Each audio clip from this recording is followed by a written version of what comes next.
Hello, everybody. Welcome to launch day, Flight 12. Here we are, finally. So far, so good. Everything seems to be going ahead as planned. So, yeah, look, everything looks good for now. Let me see. So, I was looking at SpaceX before. There's a 30-minute delay, so there is that. So we're targeting 6 p.m. Central Time now. So we've got a little bit of time to kill this morning. Well, I mean this evening. Sorry, it's morning time for me. It's like 7:45 in the morning. So does that mean we're an hour and 15 minutes out, yeah? Yep. Cool.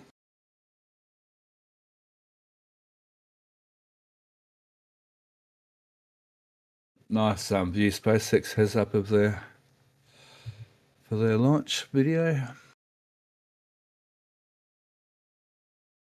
Okay, so we've got an hour to kill. Knocking around here. Yeah, so I was thinking one fun thing we could go through is go around and ask everyone what are you looking forward to most about this launch? What are you looking forward to seeing in this launch, Steph? Well, some success. A flight, at least get away from the tower would be a good thing. So no destruction. Re-entry, it's always about the re-entry, I reckon, for me. It's watching a successful re-entry and seeing how everything works out. The and just their whole media, the whole thing. I know SpaceX do such a good job with their launches. They're amazing. Yeah, they really do. How about you, Ryan? What are you looking forward to most? Yeah, I mean, there's a lot of firsts here with this vehicle and the pad. They've done some wet dress rehearsals, but flight is a whole different thing once they start getting the vehicle moving off the pad. So there's a lot of new things here. I think today They really do. probably the biggest thing is the booster performing well. I think from end to end, the booster pretty much needs to perform well. Since they lost Booster 18, the schedule is a little bit messed up as far as boosters go. I think they were kind of intending on Booster 18 being the expended one, and 19 was maybe a little bit of a question. Now that they have to expend 19, it's really riding on Booster 20 to kind of be that first caught booster. So they really need to get Booster 19 down to the targeted landing point. That way, um, hopefully that gives them enough confidence to try and catch Booster 20. Without that, booster production's not the quickest. They're pretty complex, and they're a little behind because of 19 or because of 18. So I think in order for us to really get a number of flights this year that would kind of satisfy everybody, they really need the booster to perform well. Now, obviously, the ship, that needs to perform well too. But I think really a lot of the focus is going to be on the booster, and if the ship can repeat what they did with Flight 11, then that would be great. That would be the best outcome that The most. Yeah, I think Ryan really summed up a lot of the comprehensive thoughts for today. I mean, I'm in agreement with a lot of that. I think as much as booster is really important for that cadence that they need, I think ship really is as well because of the not so much for the cadence, but for the goals that they really need to get towards with refueling and the other things that for say next year if they want to stay on target for some of the Artemis goals and things like that. They really need to get shipped to be to that point where they can get it into orbit and be able to get that return and reuse all the vehicles and not just the booster this year. For sure. And I think over this last day, we've all really seen just how badly they are needing to get that ASU up and running with all the trucks coming in and out, huh? Yeah, I was actually rather surprised at just the steady stream since yesterday, especially since they didn't do a full load. It almost feels like they were starting to get low or something, or they just wanted to really be topped off for in case today doesn't go once they get into chill down and whatnot to try and have at least as much left over for a recycle as they can get. Yeah, that was what I was initially thinking too, as well. They would just want to make sure it's completely topped off so that, on the chance that it didn't go today, maybe they'd try again tomorrow and they wouldn't need to truck in a bunch of stuff between the two attempts. But seeing as how much they delivered, it definitely brings the question, how much did they actually have in the tank farm before yesterday, which may have been partially why they did a partial load. We don't really know. But yeah, it did seem like an abnormal number of tankers to come in right before an attempt.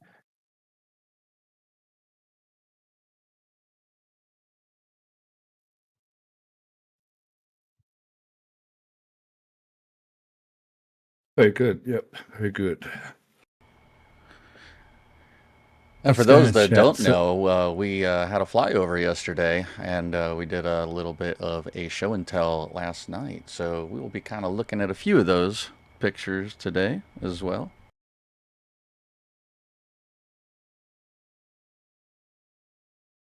there we go. We've got 130 in chat already. That's pretty good for a small channel like ours. What's Barman in Italy says, happy with the splashdown, where and how they want. No damage to pad, but would love video from the dummy links and re-entry too. Captivating it is. I'm not sure if we're going to get BMHMT. live video from the Starlinks. I guess technically, I'm not really going to call the ones with cameras on them, the dumb links, because those seem to be actual Starlink satellites that they are going to intentionally burn up. I've kind of said this a couple of times in various chats, but it's a lot easier to take an existing piece of hardware and maybe take stuff off of it than to take essentially a piece of metal and add like all these systems onto it in order to do something. So the bottom two satellites were physically different in size and shape, which would be the last, or well, the bottom ones that they loaded, which then would have been the top. So the last ones that they will deploy, they do seem like they're actual Starlinks, and so we're unsure if we're actually going to get live view from those. But if SpaceX does get video from it, I'm sure that they'll probably share it later on, because that would be pretty cool to see the ship in space from a different perspective for the first time. So yeah, it'd be pretty cool if we can see those, but there's no guarantee. That's one of the comments in chat. Hope to get to see, where is it? I want to see the ship images from the simulator cams, yeah.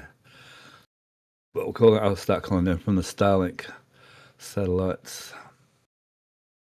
So they're coming over near Australia. No, they're a bit far away. I won't be getting signal through them. So they're probably stripped of signal. They're probably stripped of actual Starlink function, wouldn't they? Yeah, I don't think those, because they'd probably have to have permission for the FCC in order to actually have that stuff on board. So it'll probably just be local link from there to the ship, I imagine.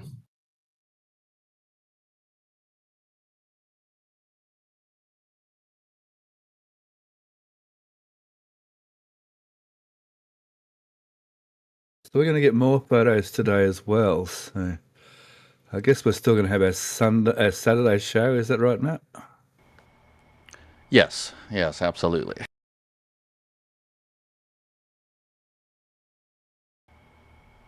Same RGV time, same RGV channel. Well, I'm putting a request in, not this weekend coming, but the following weekend. I want to put a request in for the weekend off. I'm sure we can make that happen. I have a wedding to go to.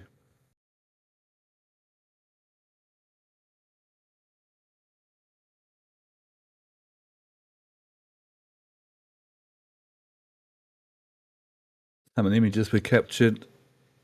Oh, that was like yesterday, yeah? So looking at the flame trench there. I suppose we should keep to updates. I'll put my phone over here on updates so I know what's going on. So there's barely any wind apparently at the moment. Guess we can see that with the cameras. Yeah, they're saying that they're slightly drifting the vapors. The tower vent's going, so they're chilling, actively chilling. I guess that's the box fan chooping away over there. Using this chill down pipe for now, I guess.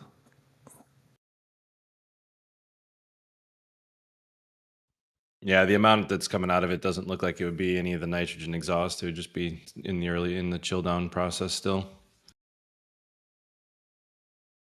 Yeah, it should get a lot foggier, a lot more vapor in the air once they really start getting into it. And there is a little bit of wind. I mean, the wind can be good and bad. It kind of blows the stuff away, so it doesn't really hang. But yeah, depending on what the wind does, whether they're going to end up with a giant white cloud or it's going to kind of be a little more low lying and just kind of float away.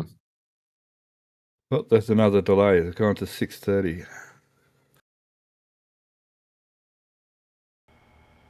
Stop. Okay, so looks like we get to babble for another half an hour. There you go.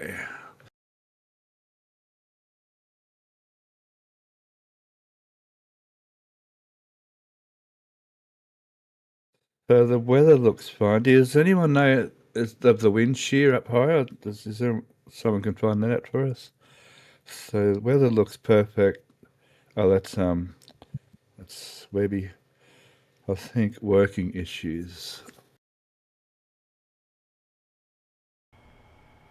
So, what do we think the reason for the extensions might be? I'm almost wondering if it's maybe a range violation. That would make sense. We've definitely seen that before. Because I don't think they're necessarily having issues with the farm right now. I also don't think that weather is necessarily an issue either, unless they maybe see a window later on. I would have imagined the first pushback would have been for finding that window, in the weather to launch into. I mean, a lot of people are looking at the actual launch site itself for the weather, and maybe not necessarily the downrange for the booster landing, because they need the weather to be good in both. Also with the ship, you got to think about that halfway around the world. So not really sure what it would be, but I guess without any other indication, I'd kind of safe bet would maybe be a range violation, or maybe they're giving more time for something to get out of the way.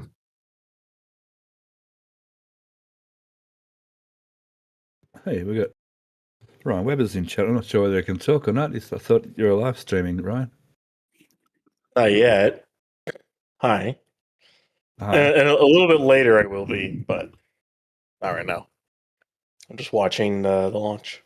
So Okay, I got a thanks. question for the Ryans and for anybody else.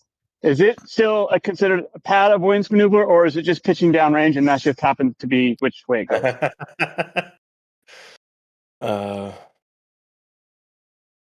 Well, I don't think it's pad avoidance in the term that the same term how it would have applied back for like Flight 1. Like Flight 1, they obviously would have wanted to move away from the tower and away from the launch mount. So if there was a fallback, it landed in, the dunes and not the launch infrastructure. But I think they slowly started to realize that getting the booster kind of pushed away from the top of the tower as it.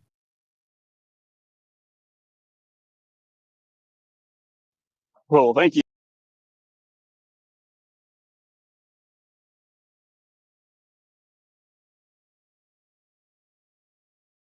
Yeah, I don't really like the pad avoidance maneuver term personally. I think just a pitch down range, or what was the other one? A gravity turn in thing, except pitch everything, anything except basically pad avoidance maneuver.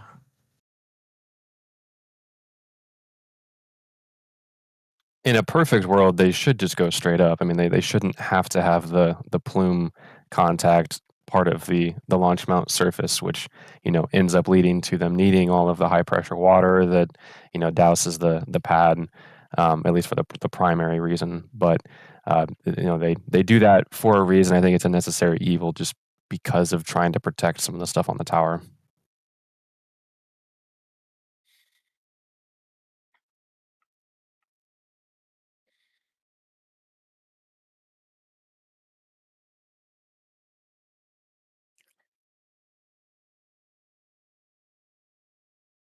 All right. So we'll keep an eye on that launch. Anyhow, we'll go back to photos again.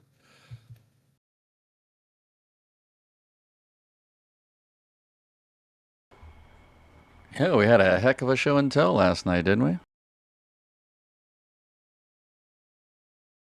Yes, very much. No, I fell asleep.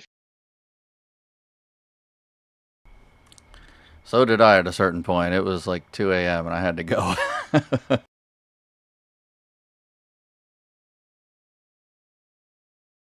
Yeah, I didn't really realize it got so late. Sorry, everyone. Yeah.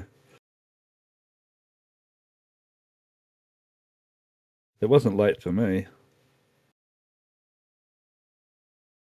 Okay, so how's that timeline? I don't have that up actually, the timeline thing. I probably should. Is there a link for that on the website somewhere handy, please? Say in Patreon Lounge. Clouds look good. Visibility might be iffy. Cool. Thank you, Indy. Welcome.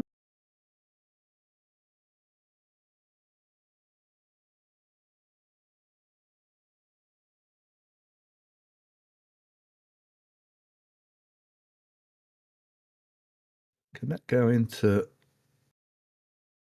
OBS?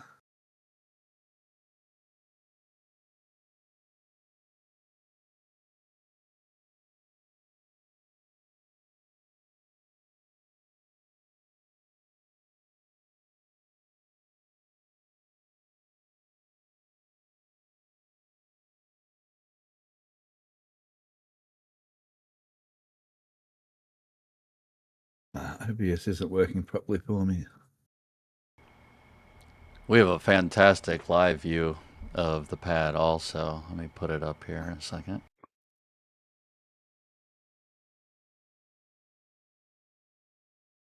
Yeah, I'd rather use our live stream camera if I can. Yeah. Yep. I don't have Putting it the up link right for it. now. 1 second. And while Matt pulls that up, DMHMT asks, does anyone there have a theory about the SQD plate being popped off at the termination of the wet dress rehearsal yesterday? Planned. Once they detanked the ship, they probably just did a planned disconnect from it and reconnect. That's all it was. Yeah, I'd agree with that. I don't think it was out of the normal. I mean, it did look a little weird because it was venting a bunch of vapor out of it, but they didn't like close the doors on the front of it to keep that from coming out. So, and stuff's naturally going to boil off if they haven't gone through a complete pushback yet. Still think Mauricio yesterday just was said- a slight abort, but that's me. You think it was or wasn't? I think it was. Oh, we got some but- coming out of the vent pipe. Yeah, I think it was an abort, but they figured whatever happened they could solve, and they got the data they wanted, and they didn't really care anymore. And that's why they're pushing towards today. Because if they really cared about more, they would have tried again. But Yeah, I'd agree with that. It just still seems weird to me that like how much they filled the tank farm afterward. It was like, did they actually have enough for a full wet dress and then to turn around? It seems so weird. It literally went from the end of the wet dress last night to T-minus 3 hours. That's for crazy. when they were gonna hit 5:30. That's how long it was. There was even It a line all at long. Massey's. Yeah. Yeah, I think at one point one of our pictures showed 10 different tankers just at Massey's. It seemed weird to me they were sending tankers to Massey's unless I think that's probably the one data point that does suggest it was some kind of an abort because they may not have had space for everything that they had ordered. And so they ordered some of them to go to Massey's just especially with the delays that were happening with the sheer number of tankers that they had. But to me, that tells me that maybe they didn't actually have as many losses as they were maybe expecting. Mauricio indicated in chat that he's taken off at around 5:40-ish his time, Central Time. Very nice. So about another half an hour. Is Mauricio, has they been told about the new delay to 6:30?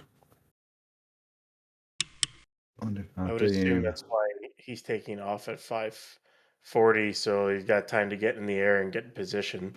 Gives him enough time gives him 50 minutes to get into position. Yeah. And then they can only delay another 30 minutes, and then, well, it's a scrub for the day if they delay beyond another 30 minutes. So I don't know why they're delaying. I joined right when we were talking about that. The tank farm isn't like in a hold. Like all they would need to do is turn on the bleed vents and the tower vent and finish the chill down off everything, as well as the methane. Although I only see one frosty main supply line on the tower.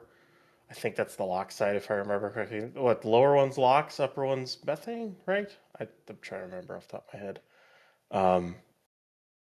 But I would have expected both to be nearly frosty if they were going to be like really, really quick and ready to go with prop load soon. I mean, relatively soon, considering they delayed it. But I don't know if there's any issue with the tank farm or if there's an issue with the vehicle or the pad itself, because I don't see how it's weather.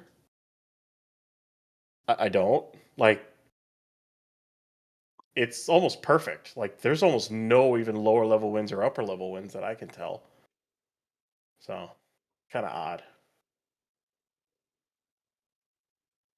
I guess I've only seen people looking at weather in relation to the launch site and maybe the Yeah. booster, but has anybody checked the Indian Ocean?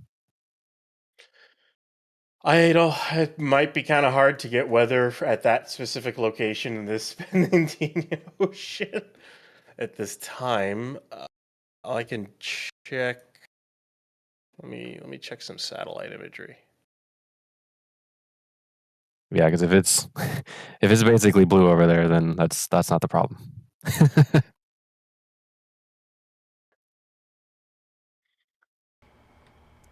Which leans a lot more to your original thought of the downrange issue.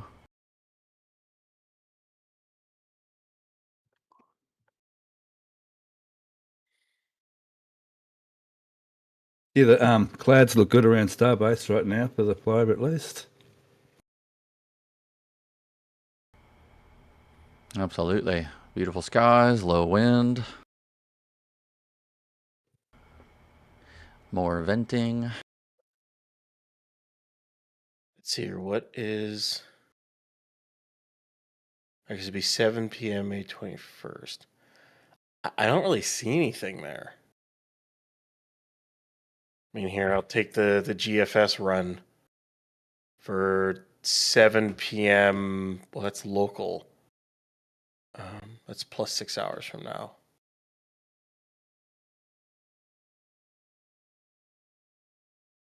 I wonder if we've got weather radars out there. What's the time? What time is it in the Indian Ocean right now? It'll be 8 That's over there. What is over there? About About 6 8 in the morning, a.m. I think. Okay, Well, it's so I'll 8 do a.m. the. Well, it's 8 a.m. where I am, and that's on the east coast of Australia. So the west coast is 2 or 2.5 hours behind. So the GFS run for 7 a.m. May 22nd is that. I posted it in VC comments. That's the GFS run for the Indian Ocean. European model for the same time frame.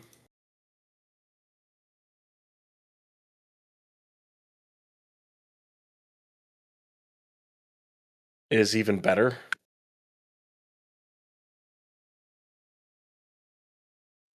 Yeah, even that one looks fine to me.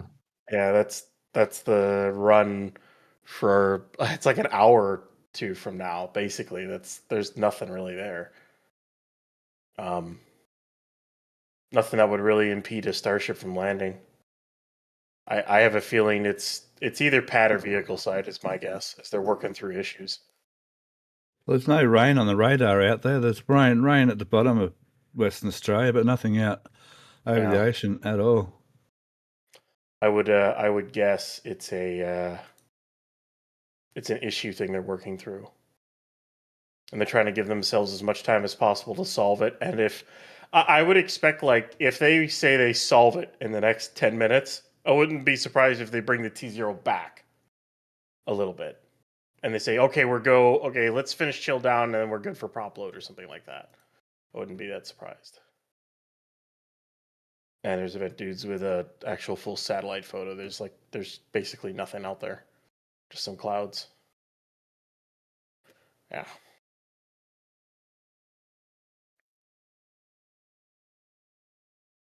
Yeah, that's a clear, okay, satellite image. Yep. So I suppose the only other thing could possibly be like upper level winds. Maybe they see something that they don't like, but that's about the only other thing I could think of to try and blame it on the weather.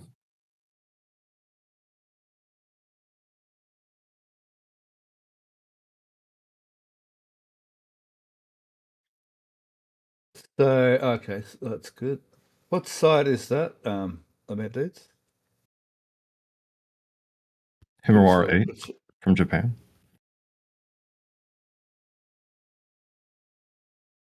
I put it in there if you want to look at it. Do you have all the satellites there? Links to every satellite around? Maybe. He's got links to everything. I like how you're coy about that. Maybe.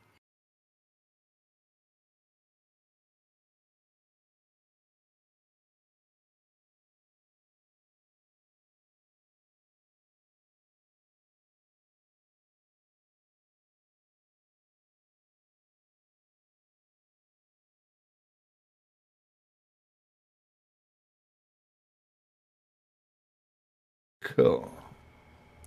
Well, if you'd like, Steph, I can pop the view back over to you, and we'll just keep an eye on the booster for when prop load and everything starts. Yeah, whatever you want. Yep. What am I sharing? Oh, I'm sharing that.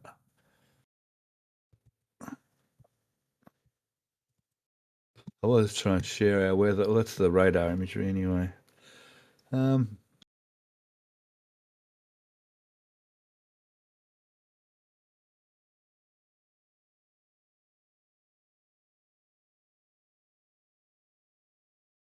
It's showing night. There- What? Oh, it's morning for me. Okay, yep. So that's the, what do you call it? The boundary moving across Australia from right to left. Starting to get spurts of liquid popping out of one of the locks bleed vents.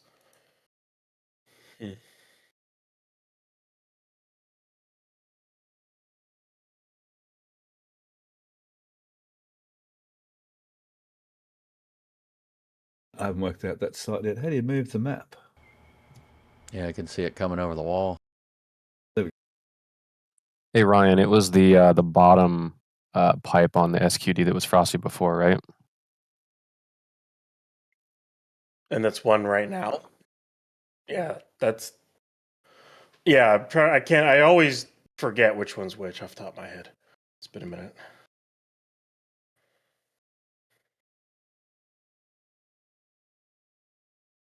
Pretty sure top was methane. On the SQD arm. Yeah, trying to The remember. bottom one's methane, because that's where the methane vent is down there. That little angled vent, yeah. Oh, that's right. That's right. They run the locks one down. So the locks supply line on the QD arm itself is not frosty right now. The methane one is. The locks one is not. However, I think everything up to the main line is frosty. It's just past that and onto the arm itself. I don't. It maybe not be. Maybe that's just part of the hold that they're in. They're just not trying to chill it down too much.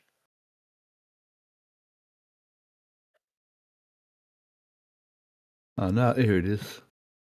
Yeah, so down the bottom here is methane, because there's the methane dump line, and then yeah, LOX is up the very top. Yeah, I don't have an angle on it, but at least even there it's not even frosty up to the slip joint. So, yeah.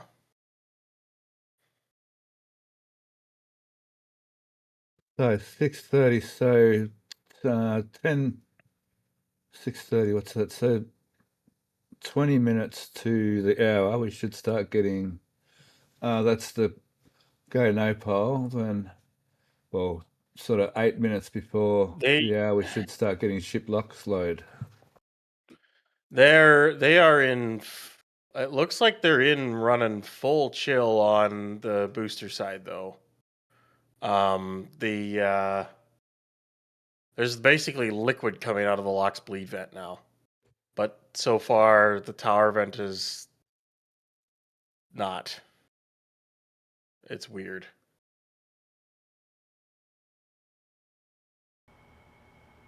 So how we doing in chat, Andy? We got any questions coming through? No questions at the moment. But chat's doing great. Lots of people talking. Oh, there's over 100 in chat. Cool. G'day, chat.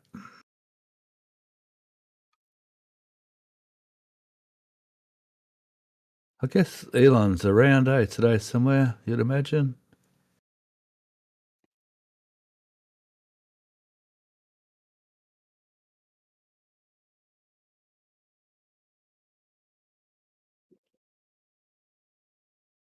So they've had the helicopter up, haven't they, looking at the range? They've had the helicopter out and about already? I would imagine. Both helicopters have been cycling in and out of refueling all afternoon.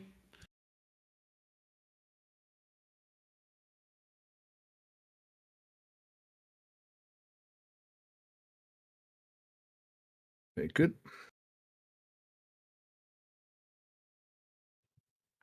Okay, back over at Massey's. I feel like we should be at the launch site first.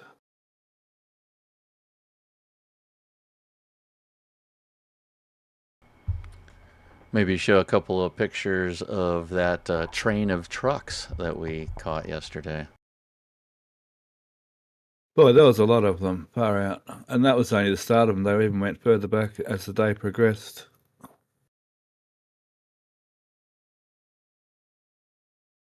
There's one of those good areas. Oh, there we go. And yeah, they brought all the different companies' trucks this time, I think, pretty well. All the ones we've seen over the years. There we go. So it appears though there's like 2 spots, then there's a vacant spot, then there's another 2 spots and a vacant spot. But it appears they're actually parking in all the spots. I guess that's maybe because they were maybe that would make it quicker to upload. Down in here. Actually, I tell a lie, but see here, they've got like 3 at this connection. So while 2 are uploading, the third one can get ready to upload. So as soon as one of them's empty, they can switch straight over to the next tank. But looking at some of the photos and some of the videos, there's trucks in every spot. Like this one here is just pulling out of this spot. So they've been having trucks like in every spot, plus the vacant spot. This guy's just coming in or going out. So these will be a LOX and a nitrogen, one of each, using both the LOX and, I'm guessing this is LOX, this one, using both the LOX and the nitrogen fill lines. So yeah, those fill lines would have been, yeah, fairly well flowing commodities. Yeah, I've been down there when they have had tankers all lined up and getting ready to offload before a flight, and it's quite the operation to just kind of observe and watch everybody kind of come in and get put into position and swapped over. And there's a lot of stuff going on, a lot of moving pieces. You got to make sure you're not in the area, or you're going to delay some stuff. Yeah, I think they had this. I think Alaska Space was saying they have this. There's a couple of no parking signs in here, so they're trying to keep this area free for the trucks to get in and out quickly. So they're having to use cones because there was actually people parking in there. Because signs don't work. It's not just over there. Over here, it's the same as well. You put up signs and people just don't see them or just don't read them, or I don't know. Humans are funny when it comes to signs. We just don't seem to see them. Well, I don't blame them either, because there's a lot to look at, especially if you're first time being there. You're driving by and you see everything going on. A no parking sign is probably the least important thing I'm looking at as I'm driving through that area. Absolutely, yeah.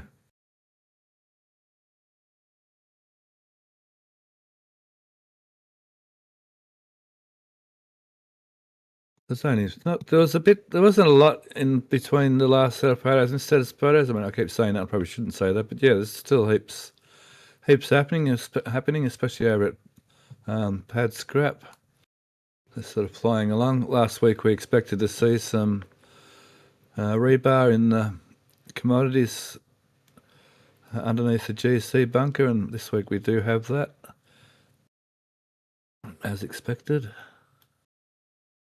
Of course, I can't find the photo. Let me see here. Over here somewhere, I think. And then they'll have the wings right out to the side here. So that's dead center, or that's, well, center-ish, dead center, whatever. That's about the center line of the actual OLM in the trench. Just going by that conduit, which on pad There's a 1. question in chat. Sure. Bam in Italy is wondering, can they offload everything at each spot? LOX, methane, nitrogen. How many spots are there? That's a good question. Every station. Oh, that's not a good photo. Every fill station. This is the photo I was looking for. Every fill station here has one of LOX and one of nitrogen, which they can use. Here we can see in places they're actually using together. This one here shows it. So here's a LOX unloading here, and here's a nitrogen unloading there, or vice versa. I'm not sure which one around, but so this one's dedicated to, we'll call it LOX. So only LOX can go in that one, if that's what it is, and only nitrogen can go in the other one. But they can be done simultaneously, and I believe they can simultaneously upload methane, but that's in a different area over here.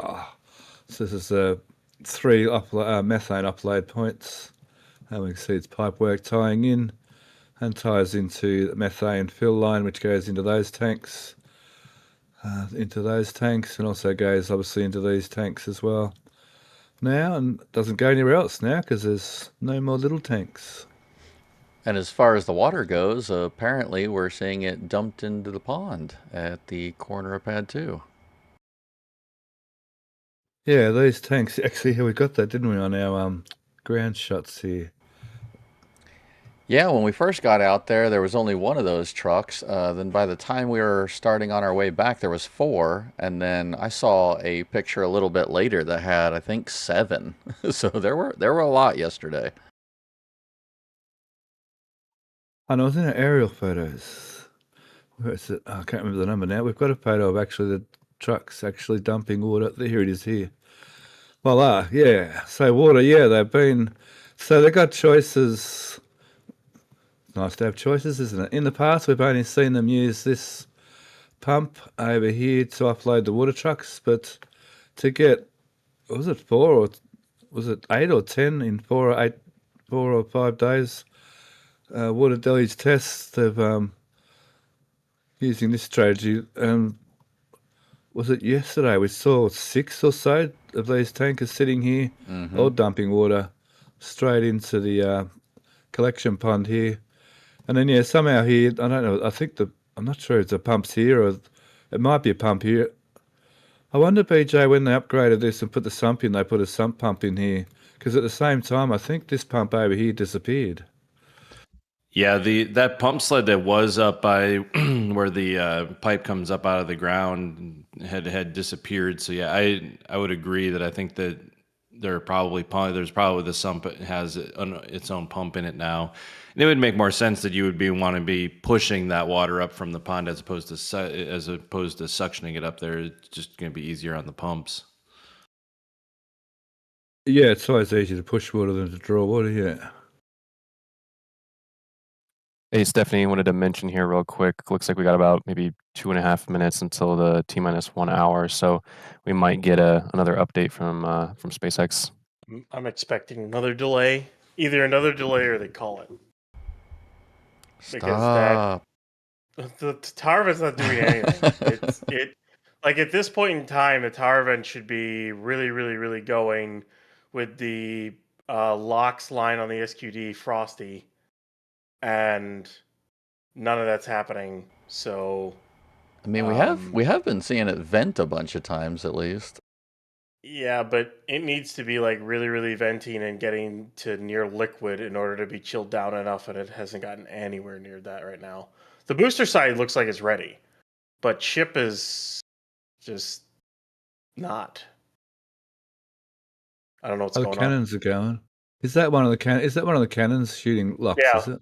It's basically in full waterfall mode. Like they are ready to shut that off and load booster, basically. So this time they blocked number 1 off. Now number 2 is waterfalling oxygen. Well, they're going to block them all up till they get to the last one.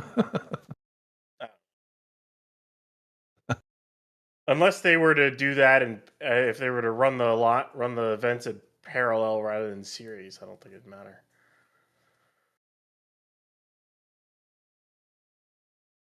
Cool. Waiting for that ping.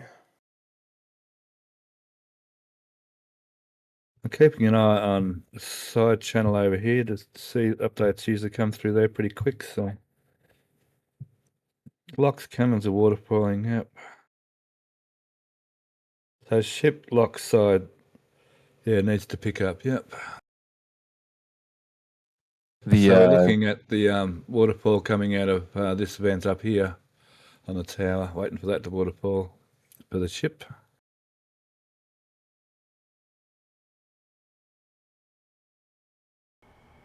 So did I cut someone off? I was just going to mention that the go poll is at T minus 50 minutes, so we might actually have to wait another 10 minutes to get an update, maybe. I would Yeah, that find should it. be. Oh, sorry, go ahead. I'd say I'd find it odd for them to wait this long, simply because, like, that LOX line's not frosty at all, which means it's not chilled down. So if you're really gonna do prop load and,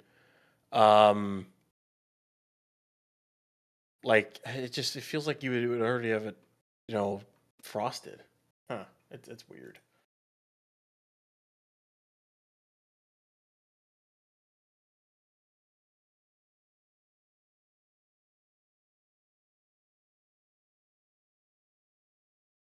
My screen's all choppy on YouTube. What's going on there?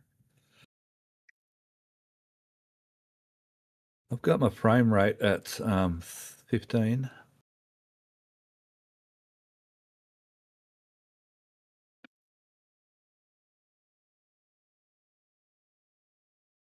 Let me try that again. Just zoom out here and let's move around a little bit. That's what YouTube does.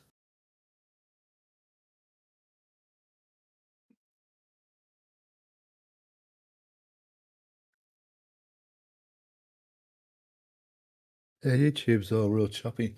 Let's try and see if that video in the corner is a bit choppy as well, maybe. Yeah, it's Well, all it- of it's definitely. I'm monitoring it on a screen too, and it seems like the stream's not playing friendly. Well, maybe I have a few too many things running. Let me Get on let top me of try it. something here. It's all good. It's all good. Take Well, and your I time. just pulled up our flyover view also. Cool. So Matt's we're in fault. the air, yeah? Yeah, Matt's fault. Yeah. Always. I wouldn't Also, say that. in that image there, Stephanie, I wonder if those tables are bolted down. I'd certainly hope so. Or they're going flying. They might need something a little heavier than plywood covering the windows. Well, and funny Yeah, enough, they're gonna use those tables. and funny enough that those windows have been boarded up for months now. Yeah, they never onboarded them. Yeah, I Yeah, mean, for static fire. since they're going to tear it down anyway, right? Why not destroy it?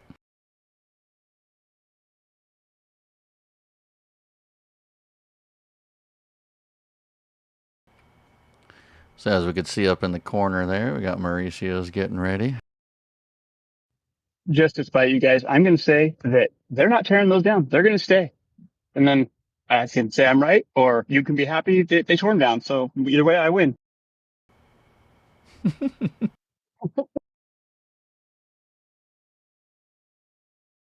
Yeah, YouTube's still a bit choppy. Yeah, I don't think it's who's that DMHMT? I don't think it's user side. I think it's over here on production side actually. So you're only sharing one screen, so you should be okay. Discord. I just have a lot of things running.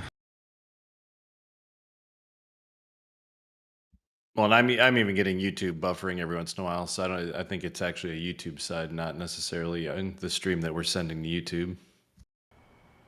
Hopefully. Oh, because okay, well, all the other YouTube. There goes the tower vent. That's picked back up now. That's a good sign. 6 minutes away from pole.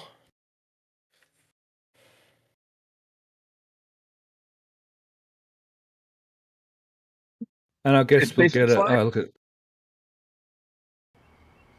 Did they say the pull Sorry. was at 40 after or 50 after? 50. It's T minus 50 minutes is to pull for propellant, go for propellant load, and then T minus 38 minutes a little bit, 38 minutes plus a few seconds or so on that is start of prop load on ship. So we're about a little over 5 minutes away from prop load. we're 5 minutes away from the poll to give the go for prop load. So they'll run across all the stations, the last GNC, the last booster, the last guidance, the last pad. They'll ask everyone if are all the systems looking good. Are we good to go for propellant load of the vehicle? If everyone pulls go, they'll say go. They'll say go for propellant load, in which case they'll initiate the systems in the tank farm to start pushing more and more prop through, finishing off chill down, and then they'll engage the subcoolers more and start sub-chilling propellant and getting the lines chilled down to that temperature and all the way to the QDs. And then prop load of the ship starts at T-minus 38 minutes and 53 seconds. So that's that timeline. So based on the puffy cloud coming out of the tower, it seems like they're at least proceeding. So we would, expect to see some sort of an update here in about 4 minutes, I would imagine. I expect to post in about 4 minutes to say where teams are go for prop load. We're targeting 6:30 or maybe like 6:35 or whatever, or something like that. But yeah, we'll see if the Looks time like changes. Jared's jet is inbound. Maybe they held for him. And as far as Mauricio, he is outbound. They are taxiing.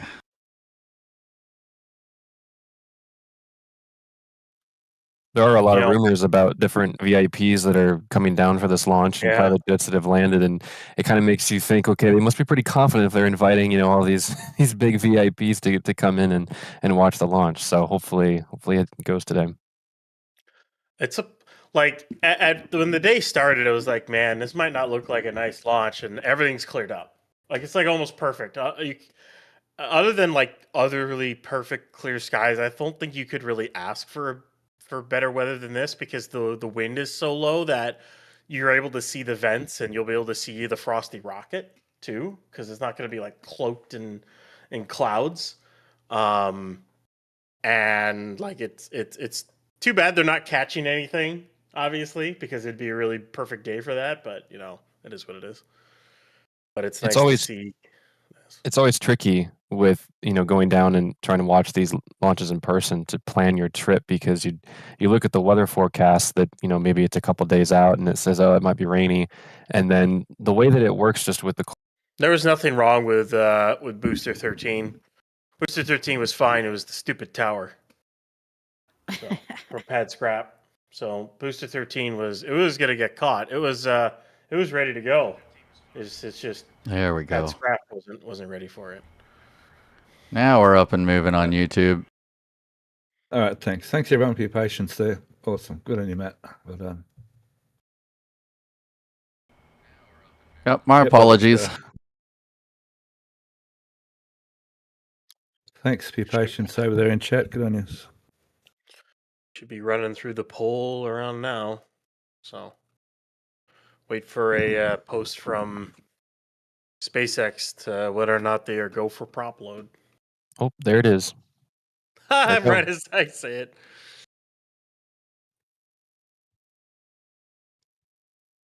So it doesn't say anything about an updated T0, but it says that they're go for prop load. So I guess we can assume that maybe they're still targeting 6:30. I would assume they're still targeting for 6:30 because it's T-minus 50. So I would say yeah, they are. Unless they get a hold during load or a hold at the end of load, which they might load it and then hold slightly. Just to make sure everything's checked out and good. We'll see. And according to the SpaceX post, the original post with the live stream link, they're supposed to go live here in about 3 or 4 minutes. Yeah. Sweet. So there you have it. Yeah. SpaceX, Starship team is go for prop load. And I will have that live stream ready.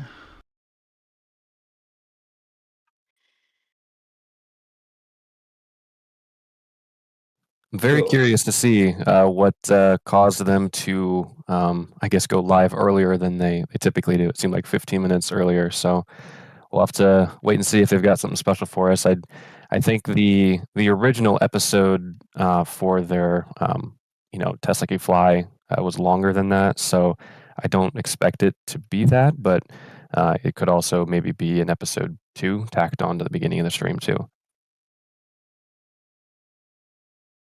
That'd be good.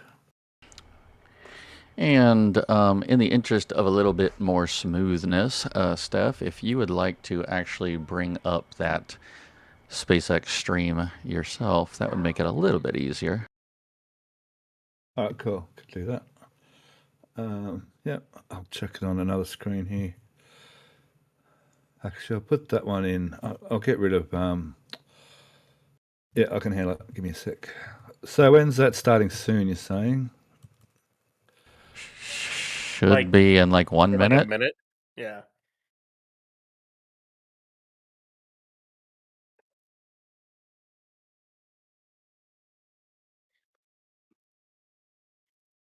Okay, bring up X. Where are you, X? There you are. So it'll just be this link. Will just go live in any minute, yeah? Mm-hmm. Yeah, and that second prop line on the SQD arm is starting to get frosty as well. Love it. This is what we're here for today. So we've got 2 frosty lines on the SQD arm. That's what we likes to see. Cool. Yeah, the bottom one is frosted up to about the top of the arm. It's still kind of filling at the top yet. It hasn't fully filled the pipes yet. And the other side's still, I wouldn't call it full frosted on the other one. But the coloration is starting to show that it's getting cold. Oh, yeah, Yeah. yep. SpaceX stream has started. It's just playing the Mars logo right now.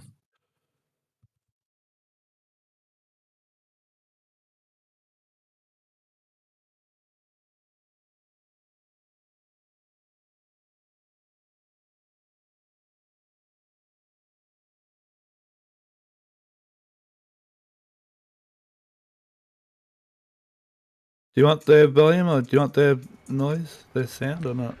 Yeah, I figure we'll have the sound whenever you're ready, whenever they start talking, and we'll just kind of be a little reactionary to some of the things.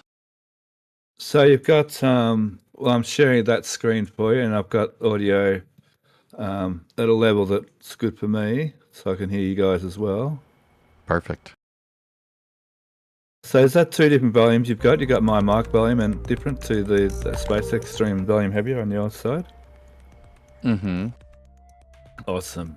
Good stuff. Steph Mauricio got images of Jared's entourage iPlane. All right, let me bring that up as well, so I can jump backs and forwards with that. Now a link for that. I know you haven't got that link yet, the image link yet. Yeah, it's in the Flyover channel. There it is.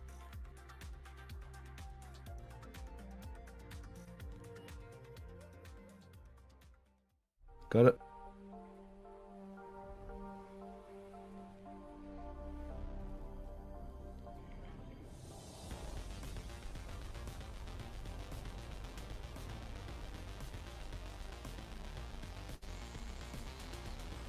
Can everybody hear it okay? Ask that in chat. And it's forward. All right, all operators on countdown 1. Flight directors go for launch.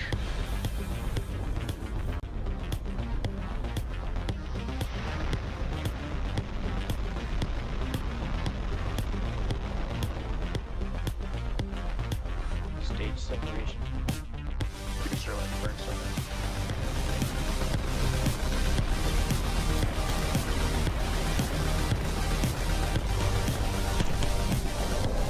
Booster has landed. hang on. Just going through the trunk line. Which one? Sorry, is that? I'm going to turn that down a fraction. That'll probably echo through my mic a little bit. Hello, Star people, and welcome to Starbase, Texas. It's currently 5:46 p.m. Central Time, and we are just over 43 minutes away from the first flight of SpaceX's next generation vehicle, Starship version 3. Can't do that. Hang on. I'm Kate Tice, Senior Manager of Quality Systems Engineering. And I'm Jake Berkowitz, a lead propulsion engineer. And today we're coming to you live from just outside the production floor at Star Factory, where the team's preparing for Starship's 12th test flight. Yeah, it's been a few months since our last update, and in that time, the team has been working hard to completely redesign the entire rocket that you see there from the ground up. Yeah, that's right, Kate. Starship version 3 has undergone significant upgrades, taking everything we've learned from the previous 11 flights to make a vehicle capable of full and rapid reusability. This includes everything from a new booster, new ship, new engines, to a new launch pad, new avionics, new software, and so much more. All of that hardware is just down the road at Pad 2, a little over 1.5 miles away from Jake and myself. And in our viewing area outside on the lawn, Starbase employees 42. are excited Go and SpaceX. already starting to gather to watch today's flight. Yeah, and right behind us are 3 generations of Raptor engines, and today will be the first flight of the newest generation, Raptor V3. And the 33 Raptors on Super Heavy Booster combined to generate 18 million pounds of thrust. You can see them all there. That's a lot. It's a lot. And it makes Starship by far the most powerful rocket of all time. What a And for killer view. comparison, we have over twice the thrust of the Saturn V rocket that carried astronauts Wow. to the moon. And then here, of If course, you you had can said see the on ship. we have another Yeah. 6 engines, and 3 of them feature the larger vacuum-optimized Oh, look how nozzles close the called engines are. Wow, RVACs. that's like And as a almost member of the touching Raptor them. team, I can tell you that we're all incredibly That was excited a money to put shot for V3 those to trying to test track today the and serial numbers demonstrate on the capabilities of our the most RVACs. advanced engines. Mhm. And we'll get into Two all out of the the- two out of the exciting three. details in just a few moments. Yeah, that excitement is well warranted, Jake. Raptor and Starship V3 are designed to be foundational for the future of the program. They're designed to enable us to send payloads and eventually people all the way to the moon and Mars, ultimately helping us make life multiplanetary and extending the light of consciousness to the stars. Yeah, and in the meantime, we're planning to put Starship to work shortly by launching bigger and more powerful Starlink version 3 satellites. These new satellites aim to substantially increase capacity in orbit, strengthen the network, and deliver an improved experience for customers on Earth. Well, look at the Starship tail will also vent. carry She's our fairly upcoming chuffing. V2 Starlink mobile satellites, which are expected to provide direct 5G connectivity. Yeah, we're about 2 minutes from space ship locks straight to load. mobile phones worldwide. Now, as a reminder for all of you watching at home, what we're doing today is a test. Like we mentioned earlier, we've redesigned the majority of this rocket and its systems. From the outside, for those of you that have tuned in before, it might look pretty familiar, but beneath the surface, it's all new. And the primary objective today is to put it all together in a real live flight environment. In order to learn, we gotta launch. Yeah, and really it's the data we're expecting to get back from today's flight that's going to bring us closer to making Starship operational and unlocking the next generation of our future in space. So no matter the outcome of today's test flight, excitement is guaranteed. Most definitely. And speaking of excitement, Dan Hewitt is in a pretty exciting place. He's stationed just outside of the Launch Control Center, a couple floors above us. How's it going up there, Dan? Kate, it couldn't be going better. We have a blue sky outside. I'm beyond psyched. Hello, everybody. I'm Dan Hewitt with SpaceX Communications. It's been far too long. Welcome back for another Starship launch. Things are looking good. We are counting down. We moved into our window a little bit, but we are looking good right now at this moment. Behind me, you see the flight control team, they're on console, looking at the rocket, the pad, the range, the weather, everything as we count down to liftoff. We're going to be getting into prop load in just a couple of minutes, and we are counting down to a liftoff at 6:30 p.m. Central Time. Let's The do it. weather is great. We haven't had a blue sky all day. There you can see almost nothing but that. We were fighting some upper level winds a little bit earlier. That's why we moved into our launch window. But the great news is we are looking go for launch. Also, we're monitoring the range, so air and sea space out in the Gulf and also in the Indian Ocean on the other side of the world, not tracking any issues there. Now, today's countdown low-res view pretty from similar to most the people. airplane right There's a now. couple of differences in timing for some of those major milestones, like when we start loading propellant. So when we're the just diverter going turns to try on, and the keep water's himself in flowing, position when to keep the engines start left up, wing but facing the other than launch that, site, all ready of the for hardware launch. brand new. And New we're booster, going to new ship, maybe new engines, try and new get pad. a look at the Let's nerd out. booster when it comes Let's back. dive right into it. Sounds So, like Dan is about to there it is in the start pad. Say talking hello about a lot to of stuff, Starship so. version 3. As Kate noted, some of the outside might look familiar, but we've made extensive upgrades across every single system. Start with the big picture, because Starship still very, very big. Just over 407 feet tall, fully stacked, a little bit taller than version 2. With that extra stretch, we can carry even more propellant, but big rocket. The bottom half is our super heavy booster, and there are some pretty visible structural changes on the outside.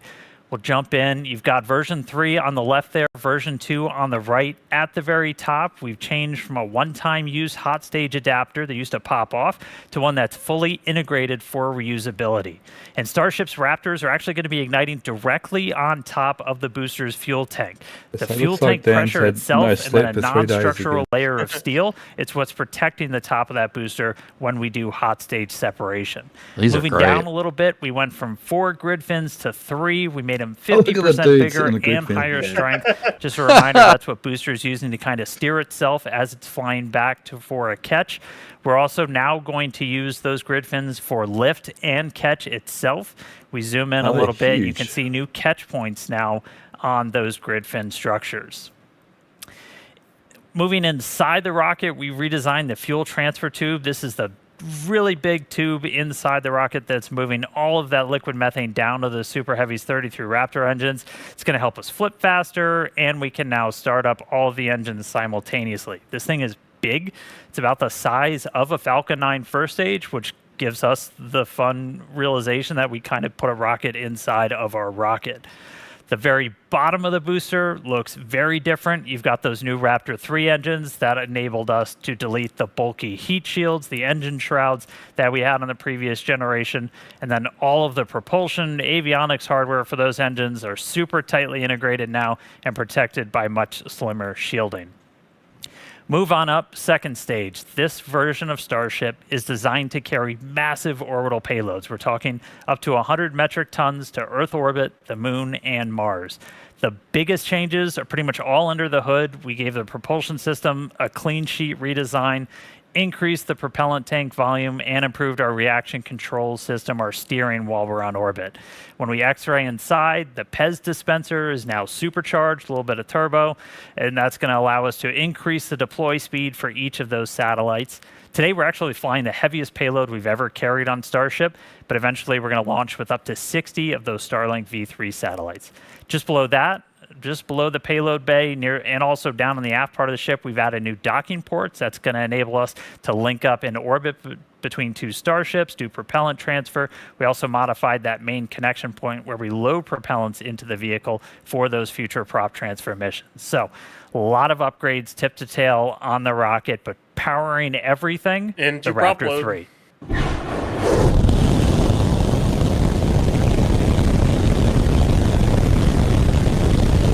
There they are, ripping in real time. These engines manufactured in Hawthorne, California, tested at our site up in McGregor. We redesigned their entire ignition system. We bumped up the thrust, so putting out more force, went from 230 to 250 tons force on those sea-level engines, 258 all the way up to 275 on the vacuum-optimized ones. When you look at all of the generations of Raptor lined up, all of those fiddly bits, the sensors, feed lines, controllers, everything that you were used to seeing around Raptor 1 and 2, a lot of those have either been deleted, best part is no port, or they're internally integrated and protected inside of the engine itself. That'll let us dramatically cut down on the weight of the engine, make it easier to manufacture because we are going to be mass producing these things. Now, we make these Raptors in Hawthorne. There's our Hawthorne manufacturing team getting ready to see their engines fly in space for the very first time. huge shout out to you guys. You're all wizards. Appreciate you getting us some vehicles on the pad today. But incredible amount of effort. World's best engineering team works here at SpaceX. Get this rocket to that pad ready to launch. And we've been trying to follow more of it and document some of it. And if you haven't seen it, check out our new docu-series, Starship.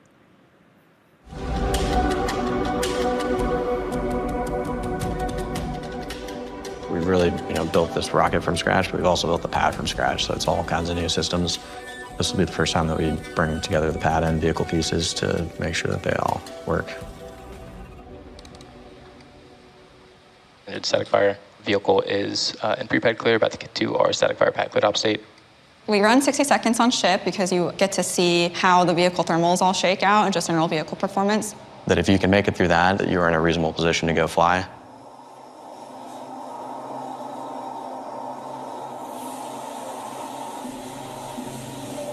Start up.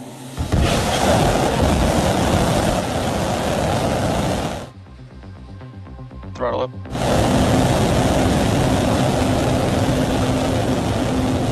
Plus 10. The journey of SpaceX is a journey to give humans access to the solar system and beyond, which is really the goal for Starship. Plus 20. The impact that this rocket is going to have on the world, I don't think most people can really comprehend the change it's going to have. Plus 30. This is such a wild ride. The highs are high, the lows are low, as we really work to get to ultimately launching people, which is going to be amazing. Is this from the documentary? Plus 40. From the doc. It is not impossible just because it's far beyond what has been done before. We've proved that time and time again. Plus 50.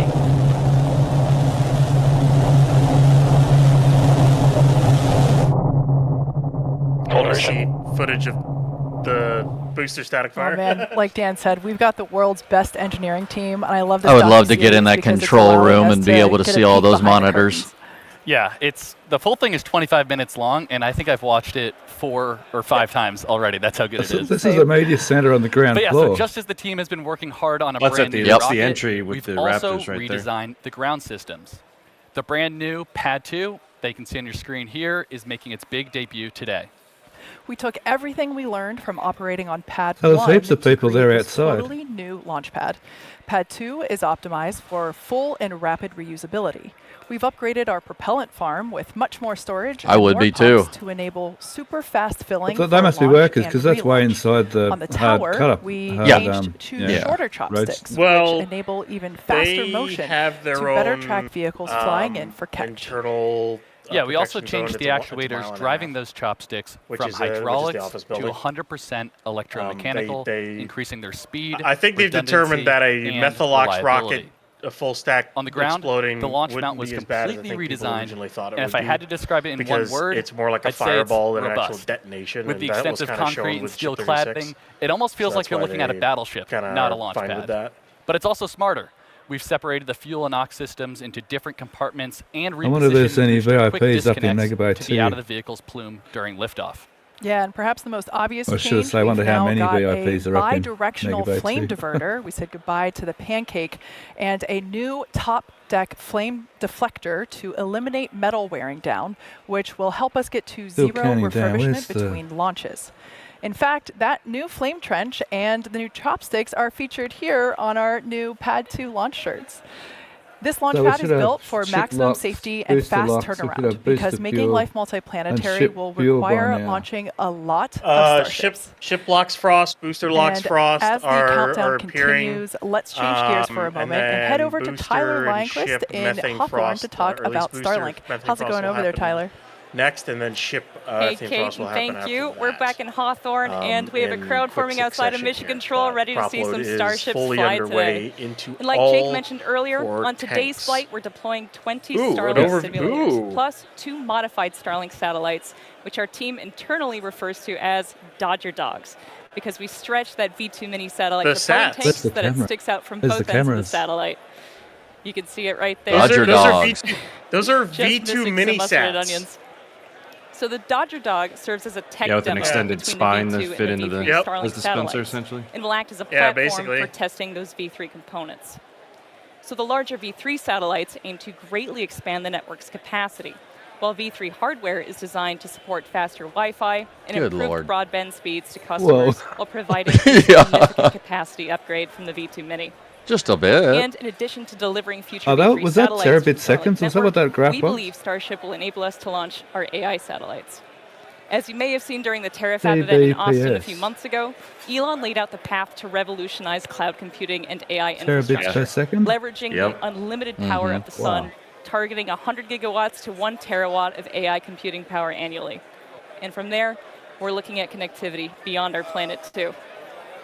Building on the technologies used to Lunar connect people relay on shell. Earth, the Starlink Ah, team's exploring there you using go. Starlink to enable high Lunar bandwidth Lunar connectivity Starlink. around the moon. With a constellation of satellites designed to connect to user terminals Isn't on that the tricky? lunar Isn't that surface, tricky for we could isn't relay lunar data orbit back to to be our tricky? Starlink Or have constellation they in sussed Earth out orbit. a stable orbit now for the traditionally, moon? Deep They space comms It have shouldn't be relied that on hard radio to frequency do transmission. lunar orbit for that. This new It design really would shouldn't use be. lasers to relay data back to Earth, And then which you can laser link massively with, increase the bandwidth available to with future Earth, lunar basically. missions. We currently have Like, thousands you'll of have lasers operating in our incredibly Starlink powerful constellation around connection Earth. between Deploying the that Earth and the technology around the moon, moon but could with connect it Starlink with hundreds of constellations terabits on of both. capacity. Oh, Together, yeah. this could provide the connectivity backbone between the Earth Starlink on and the the moon. moon, Interplanetary and Rome. gigabit connectivity anywhere on the lunar surface. Is that providing the data 20? for rovers, Is that the habitats, 2001 and Space Odyssey and hopefully monolith? some incredible views for us back on Earth too. Do they realize it's So all not that April adds up to a lot 1st? of satellites. But the good news is that there's still They gotta stop. But that said, the Starlink team takes space safety That's too extremely much. seriously, and we work hard to encourage best practices across the entire industry so space stays Got open 3 for as frost many lines just people as waiting on the booster methane transfer tube to fill up. There are tens of thousands of known space debris in low Earth orbit right now. All of that debris comes from man-made activities. A lot of people talk about space being really congested, and they show this dust cloud around the Earth of all these points, and it looks like space is super, super crowded. I think if you take all the spacecraft that are in orbit, it's equivalent to about 3 aircraft flying over California at one time. So space is so much bigger, so many dimensions that are much beyond what we can comprehend. But even though it's big, Well, there's only still one is a extra potential dimension. that these satellites could collide and could hit each other if we don't proactively share information. The orbit of objects But it sounds follow better. Kepler's laws of motion, explained by Newton's laws of gravitation. So they orbit the Earth in very predictable trajectories as long as another force doesn't act on them. So you can reasonably fit millions of satellites into an orbital shell with that math. Obviously, to make that happen, you have to have really tight coordination between all those satellites, and everything has to work really well together. Oh, was that live footage? Wow. Starlink satellites make something like 1,000 collision avoidance maneuvers on a daily basis. We predict that a close approach will occur between another satellite or a piece of space debris. We use the thruster of the satellite to make a maneuver and keep away from the trajectory of that object and reduce the probability of collision to effectively 0. Because most of the actual collision risk comes from the surface area of the solar panels, we lower the solar panels to reduce the cross-section in the plane of the close approach to further reduce risk. On Starlink, I'm also excited to talk about a program we call Stargaze. Cameras on the satellites looking up into space, measuring the star field. You can imagine 10,000 satellites staring up into space and detecting all the objects in low Earth orbit. You effectively almost have a real-time view of what's happening in the low Earth orbit environment. Wow, I didn't know So they we had began that. detecting objects and fitting orbits to those objects, and currently we're tracking about 50% of the objects with perigees below 600 kilometers. This project has opened our eyes a bit to the activities that are occurring in space that are not being published. So we have many examples UAP. in Starlink satellite Oh. footage where now came within That tens is of meters of a Starlink close. satellite. Yeah, yet this was no not joke. predicted. Wow. This is extremely concerning because this type of That incident footage could have is resulted nuts. in a collision. Last year, we flew 165 missions to space. As an industry leader, we would like to create a community where all But this industry is why they providers went live share early. data back and forth. They tell us where their spacecraft are. They track their spacecraft as soon as they're deployed. They make them available to others so we know where everyone is. You know, there's some thought that if I keep my satellite position confidential and I don't share that with anyone, no one will know where my satellite is. Well, I think that's really fictitious. So we at SpaceX, we've taken the opposite approach. We've published all our data, we put all our ephemeris data out, we show where our satellites are, we show where we're maneuvering, and I think we're now showing the industry that there is no competitive advantage by not sharing your data.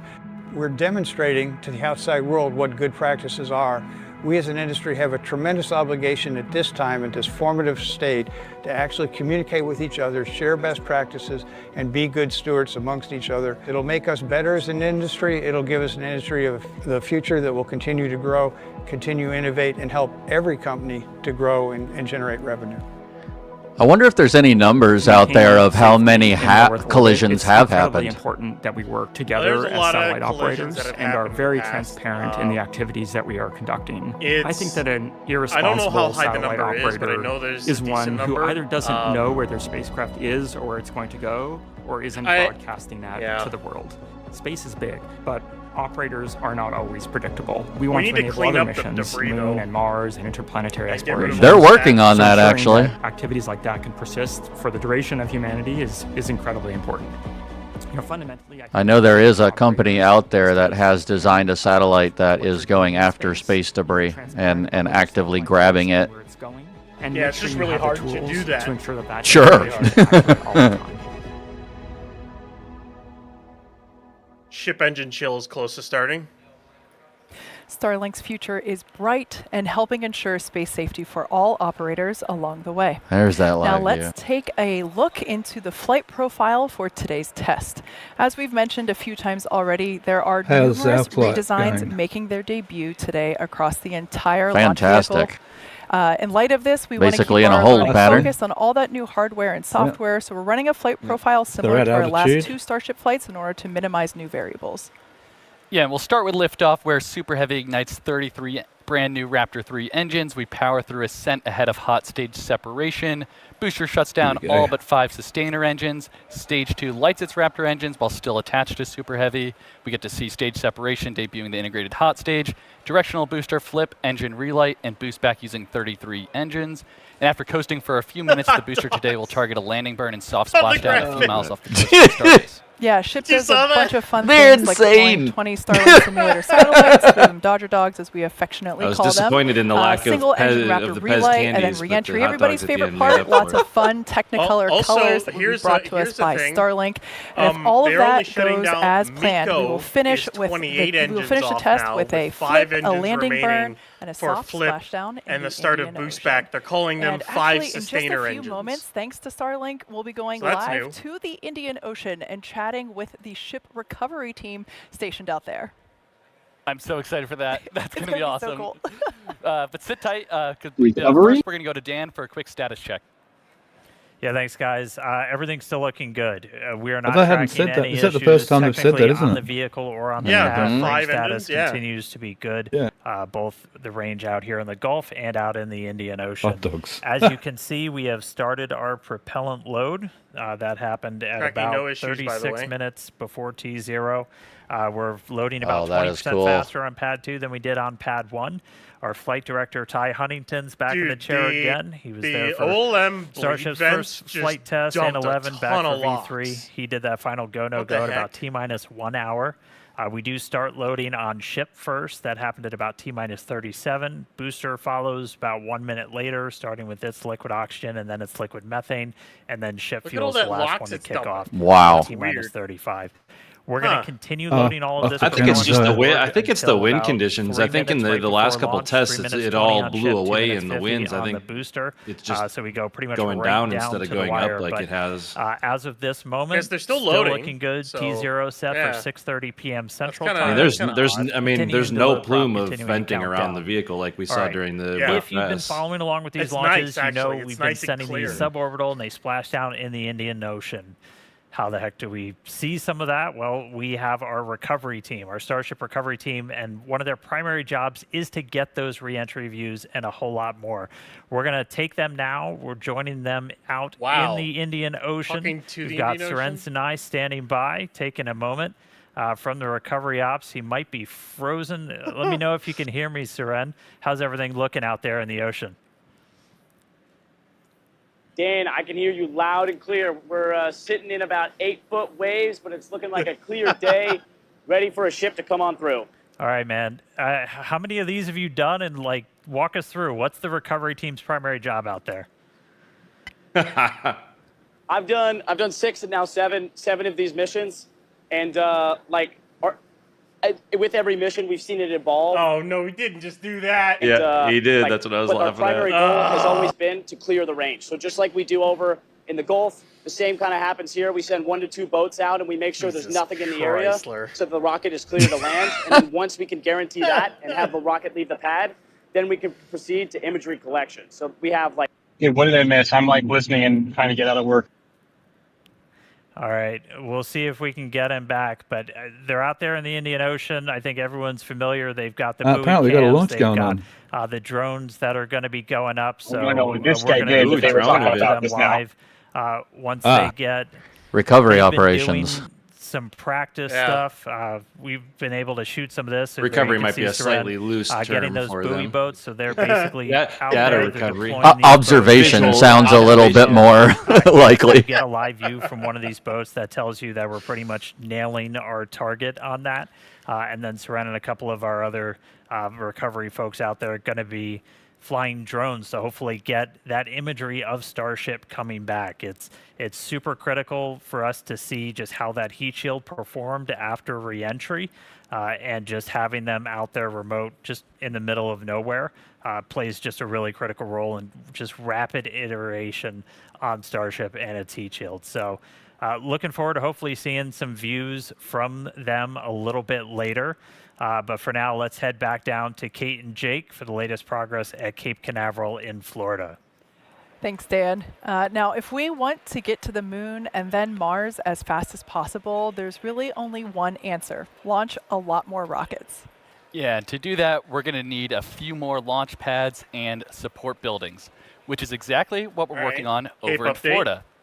So originally built for Apollo and then the Space Shuttle, Launch Complex 39A has flown 126 Falcon missions since SpaceX reactivated the pad Give us some video. 2017. Yeah, it's crazy that it's that many. Fun fact, I actually hosted the live webcast for our very first launch at Pad 39A, and it was so exciting to see that come back to life. It's also exciting to see how today, almost 10 years later, the ongoing construction and development that will bring a second launch tower to Launch Complex 39A. You can see it ongoing there on your screen. It's designed to expand our capabilities to support Starship launches in the future, while also continuing to support Falcon Heavy missions from the original Apollo Shuttle Falcon launch tower. Yeah, and we're also building a Starship launch pad at Slick 37. And to support the uptick in future launches, there's Gigabay, a giant assembly and maintenance facility designed to prep Starships ahead of Florida launches. And when complete, this huge structure aims to hold. And funny enough, those are taken right about the same point at where Starbase's Gigabay is That's right 24 now. rockets under one roof. That's absolutely crazy. There's going to be so many. Yeah.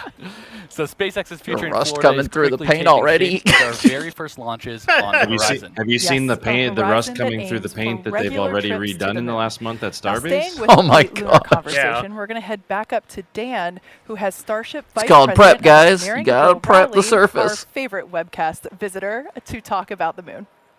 That's right, Kate. Yeah, crashing the webcast again. Bill Riley, VP of Starship Engineering. Thanks for coming, Bill. Like a couple of minutes to geek out about the cannons are going because we're in engine Artemis chill, 2 yeah. just flew humans around the moon for the first time in like 20 50 was years. engine chill. More than 50 years. I personally was wildly caught up in it. I don't know how you felt about the whole thing. I don't think the cannon. I think the cannons run more than just during chill, but we do see the engine chill up on the arm. Exploring, and I thought Artemis 2 got us back to the moon and back exploring and being out farther than we had been before. It's always wild when you see space stuff kind of break through into the mainstream, and like it felt like that really did it. The And I mean, next milestone that's is going to like continue 2 minutes happening. 50 We're minus looking 2 minutes at 50 higher per cadence submissions prop light in to be Artemis, finished. and Starship's obviously going to play a pretty The big boost. role in the entire Artemis program. But like, what's kind of next on the horizon?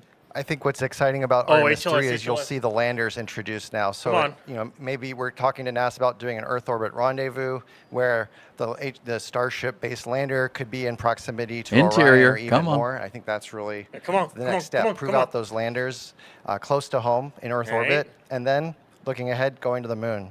And we're debuting V3 now, and just some of the stuff that's now on this version of Starship is going to directly enable some of that, or it's planned to, correct? That's right. So V3 is exciting because it really introduces it's designed to introduce all these fundamental foundational features that allow us to go out past the Earth. So for example, there's many features, but some that are visible are the docking adapters below the PES door that you'll notice on the as-built ship. And then as we look out past V3, there's other configurations of Starship. There is a tanker that takes the propellant to dock with the lander that will land on the moon. And think of the on-orbit propellant transfer as sort of like the gas station in the sky. And then that gas station will be what we call the depot. And then the plan now, and the plan's been, but it's really emphasized now, we're not just going for flags and footprints, we're talking permanent infrastructure on the moon, right?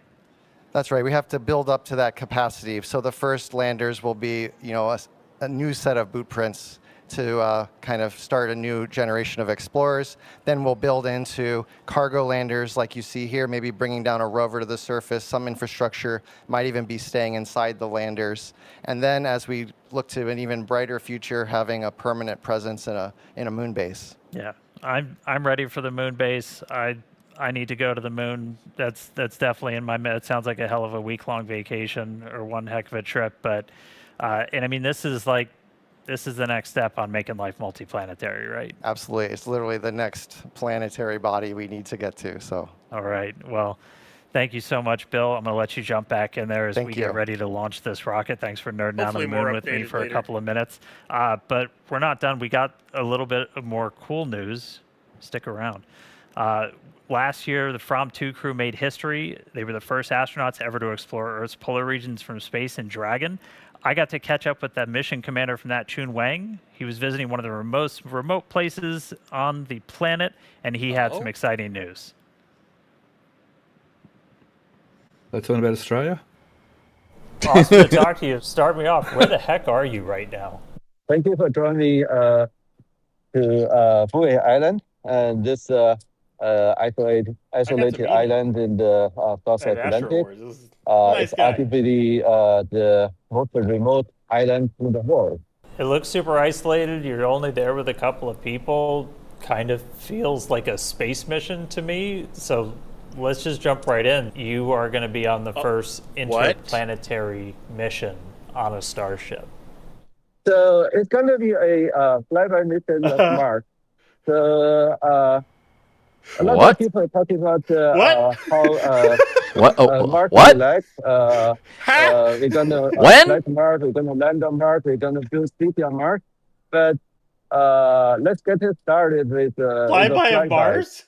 Doing a flyby of Mars, that's a heck of a trip, but you're kind of just a little built for this kind of mission, right? Because if you're not landing on the surface, you spend a long time going out there and you fly by it. It's going to be like what's that, like 6 months in couple space? of hours, and then it's a big trip back. Wow. Home. How are that'd you be like a 12-month trip built to handle this kind of a journey? I think something's wrong with the scribe. This person dude said he's going to do a flyby.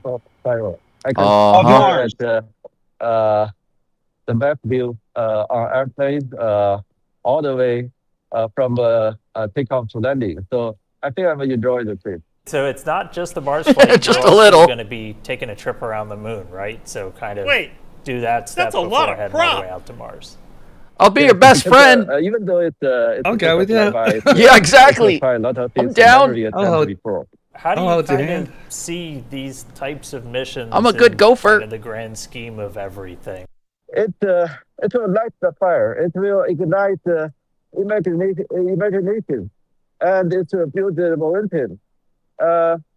After we come back from Mars, you have an opportunity to take some real photos of Mars. Mars will no longer become a distant place. It will become reality.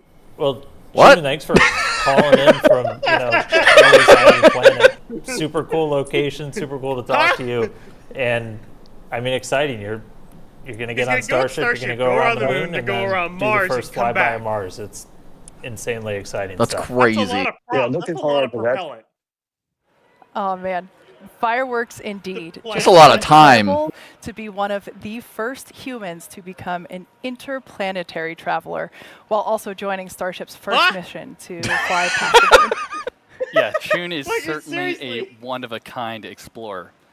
And it's even more exciting to know everyone can join crazy. a future Starship mission. So cool. If what you just heard excites you, challenges you, inspires you, we'd like to hear from you. Come join our team. Be one of the people walking past us. My hand's raised. My hand's raised. A 2-year mission? The literal future. Hey guys, we may just want to talk about that later. Now, we need the best and the brightest, and we need you right now. Yeah, and we have tons of openings all 9 across minutes. the company where we're looking for talented engineers and sorry, technicians right? Yeah, at all there's of a our Starship sites, flight in front of us, right? including McGregor, Texas, where we test every single one of these Raptor V3 engines behind us. Bastrop, Texas, where we build and assemble Starlink user terminals. We also need help up in Redmond, Washington. That's Starlink's global headquarters, where, among other things, we manufacture Starlink satellites. If you like the fall weather, that might be the place for you. And as you've seen throughout today's show, there is a tremendous amount of activity happening right here at Starbase, Texas. Here and everywhere, it's all part of the incredible opportunity that we have to build the future of humanity. Yeah, so if you're interested, visit spacex.com/careers to see these and all of our other openings. Now, I can tell you that the crowd is certainly starting to grow. Behind us, you see the launch pad there for yourself. Once again, this is the first flight test of Starship version 3. This will be the first time that we are debuting this booster, this ship, the launch pad that you see there. And you can see people walking over my shoulder here as our colleagues are moving in masses to go watch this liftoff in just over 7.5 minutes from now. It's pretty exciting stuff. It's pretty exciting, and as a reminder, we're only a mile and a half away here, so we are very close, about as close as you can be, and we're definitely expecting to feel it. Sorry to interrupt you, Jake. Hi. Do we have a mic? Hello, for those of you that might not know. What? How you got? Welcome, Nikki. It's so nice to have you here. It's a pleasure to be here. Oh my gosh. I would like to see the ship, What do you think the Barbs are going to say when they see you here at Starbase? They better say all good things. But they're going to be excited, and they're probably going to want to come themselves. Who is this? I mean, anybody can come and watch the launches. It's Nicki Minaj. Again, who? Yeah, You don't even ask questions. I do want to say though, with the chat, like guys, we're just super excited over here, so excuse us. Yeah, excuse us for being excited over the first manned interplanetary mission to be announced. It is. Is this your first rocket launch that you've seen? that and the launch in general, just How do you feel? Very, very excited. You know what? Yeah. I've got Avid's 4-window open on Flex right now, and the way that the I love this shirt. The vent It's a great off shirt. the box I is have just one as going well. up and then coming straight And it's back a great down. name, Starship. Is really I interesting. mean, how did you predict the future? Yeah. Starships are meant to fly. We've never seen the vent act like it is now. But major shout out to Elon. Elon, thank you for everything that you're doing for humanity. Like I don't know if you could really ask for sure. I mean, Well, other thank than you so much. no clouds in the we sky. want to watch the That's launch about with it. you, so we'll we could ask you we'll seeing take the this ship back right now, not because this person is who I don't too even know who wild the to heck take she is. outside. Wow, what a moment. And with that, great timing. We're now at 5.5 minutes. Wow, look at all This the brings us voices into all over the terminal place. count. Dan, man, the anticipation is certainly growing here in the lobby and out on the It's going lawn. straight up What and is it straight like back up there? down again, BJ. Straight back down on the highway. We're ready to go. Yeah, that's what I was saying. We are The getting Sapphire into the view final on phase Avid of our is propellant loading. showing it We from over there on the hotel in South Belgrade. Almost entirely full on ship on our main. And that still great doing big the header oxygen tanks. We're cloud looking in well between in the excess pads. of 90% of the booster, so we are looking good. Still not tracking any range, any weather issues today. Not tracking any technical problems on the vehicle, on the drone launch shot. pad. Looking 5 good minutes. for liftoff in just under 5 minutes. Once we're done with propellant Let's loading on the go. booster, you have over 11.5 million pounds of that liquid methane, liquid oxygen on those two stages. After that, we have to essentially get the Wait, pad ready that's not for pond launch. camera, is We'll it? do Retain something a called pond cam? pushbacks, where all of those lines running underground That from looks the propellant full. farm nearly. to the Yeah, vehicle. it might be. Yeah, They're going to they're clear getting close back. to They're going to full push all that prop propellant load. back into Ship looks kind of full. the bunker area around the prop farm, and just basically get the pad ready. We'll see the vehicles do their final So thrust vector T- control T minus checkouts. So when 250 we should be full. snoop in, we should see the engines do kind of final Yeah, wiggle booster at check. 250, ship That's at how we 210. I'm steer sure the that it's rocket. probably We're the gonna header do those tanks in aren't filled all the way yet. The main 100 tanks seconds, look so pretty minute darn 40, close. and then once we pass the T-minus 40-second gate, if we do need to hold, that is So still hold. built in at T-minus 40 seconds. It's They're not built into holding, by the way. They're countdown. talking about how we can how they do it. pause if we need anything like those pushbacks to complete. If we need anything on the rocket to get I'm ready, okay with the 2-minute we can hold. I'm there. about to pull over We'll on the only freeway to stop watch if we this. have an issue. Not currently tracking one. We have one item that might hold us up a little bit, just based off of what we've seen in recent static fires, but that's typically only been hanging out Almost for a couple full. of extra seconds. Ice doesn't feel real right now. And then once we No, right? pass T-minus 'Cause we've been 40 waiting seconds, so long. a lot of things Yeah. will happen in rapid succession. 95.5, 95.6. Yeah, that moment is called the QD, or Quick Disconnect Vent Gate. That's when we clear all the gas commodity lines that connect the pad to the vehicles. Both the ship and the booster configure their comm systems for flight and are rapidly running leak checks on Looking gas good. and fluid tanks.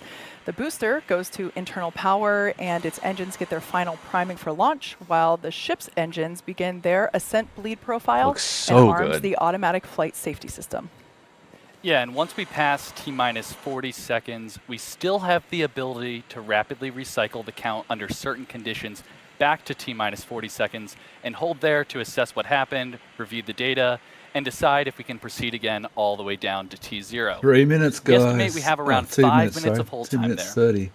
I was looking at the wrong The flame screen. I was diverter looking on at our pad 2 stream activates at around online. T-minus 17 seconds, and it enters what is essentially the point of no return at T-minus 10 seconds. And there's a chance we could recycle, but the closer we get to T-minus 10, the lower that chance becomes. All right, we are there's our coming bleeds. up on 2 minutes. We have Yep. completed propellant Yes. loading on the booster. Prop load Just shut complete. down the fuel pump for loading onto the ship, so we're closing all of that out now. 2 minutes to go. One kind of exciting aspect to V3, we're not going to start the engines up in kind of different sets. What's coming out of the bottom of the GSE there? Raptor's going to turn on all at once. What? And you're going Look- to look see at the that. booster move off the Yeah, it's pad a the lot quicker. pushbacks. They're done with prop load. Yep. Once again, if you've just joined Totally us, normal. this is the It's the first drains. flight for version They're 3 purging and of draining Starship. everything. Mm-hmm. The ship, which is the upper part, the there's ship black part vent. there at the top, the booster, Everything is which is the done. part below that, have been completely 90 redesigned, seconds. as well as the launch pad that you see it sitting at, as well as the engines that power both the ship and the booster. Today's test flight is a massive step forward in our developmental program. All right, and we're coming up here on T-minus 1 minute. So let's go to the pad and let the rocket do the talking as V3 fully comes alive. So Put that down. Put that down. T-minus 1 minute. Oh man. I love the ambient sounds. Yep. What's venting? Everything's venting. Yeah, all of it. 40-second hold. Yep. All right, so we did hit the hold at T-minus 40. Again, this is something that is built into the timeline. Not surprising, as we are doing this first I'll be just checking gonna everything try over. one flight off of pad 2. Take your time, guys. 5 minutes. Sounds like we might already be clear. We held for a second just Oh, to yeah. make sure that the quick disconnect vents were basically ready for their final throwbacks. So we'll hang tight for a couple of seconds. Here we go. I think we're about to reset. And Yes. reset is in. Counting down. First flight of just went Starship back. V3. Psych, back to rapid recycle. Oh. Don't do that. Why you do this to me? So hold here for a second. Looks like we're still managing some pressures in the ship quick disconnect. Dang, that still is ship disconnect.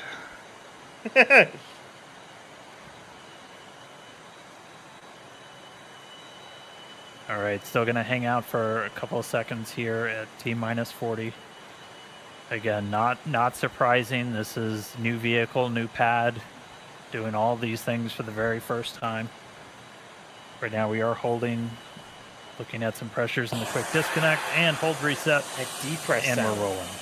Yes. Here we go. Rolling. Flight directors, go up and launch. Ah.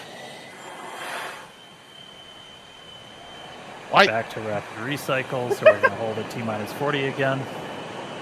Oh, what? Do you guys have any idea how many times I pull off the road? DSS is going. Hang tight for a second. We'll see what trip this last Oh, no. The reminder, not too much of worry. They reset the recent. They reset that one time during the wet dress. Or during one of the, not wet dress, during the static fire. Not the vehicle anymore, so the main thing you're kind of keeping an eye on is all of the temperatures inside those propellant tanks.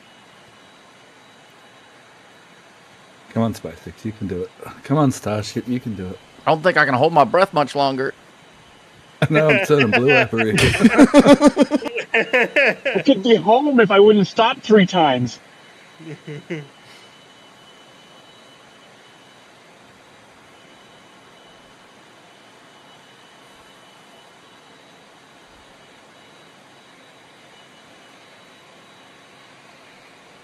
Someone go whack it with a hammer. All right, we're continuing to hang out here at T-40. Quickly, go.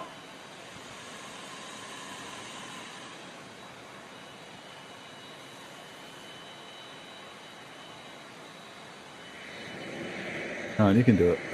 Team's taking a look right now at our diverter, so that water diverter underneath the system did trip a hold, but that basically just gives the team the chance to look at it, see if it's something that we need to troubleshoot in data, or if it's something that we can clear this hold.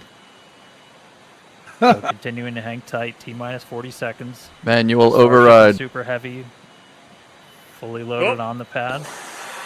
Rolling. Rock is rolling. Yes. Not rolling, stopping.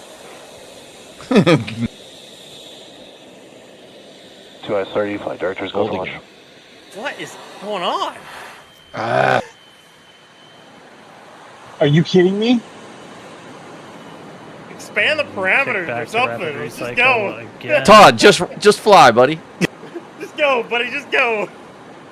Again, Oh, I'm done. I'm not stopping. I'm almost done. I'm going. Said it before, new pad, new rocket.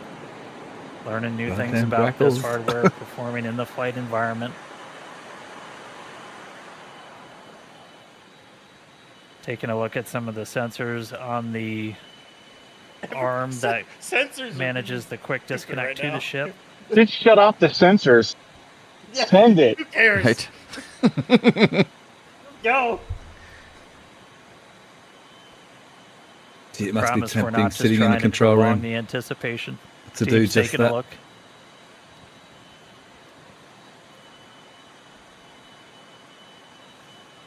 We've got a couple more minutes where we can hang out here. Again, it's not an unlimited time to pause at T-40. We're keeping an eye on the propellant temperatures inside the vehicles. So we've got probably about 3 minutes or so left of hold time.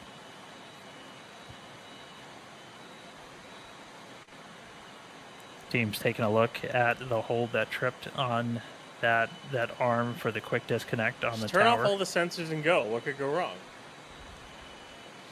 Right? Absolutely nothing. Totally. So 33 past the hour, so they got to like 34 past the hour, so they got to like 37 or 38 past the hour. I think that's what he said. He said that about 3 minutes worth of hold. Come on, it's a perfect day. Continuing to hold. Got a couple minutes to try and clear this issue. It's called the delete button. That light was Gazada's like, see that red button? Push it. Yeah. Go.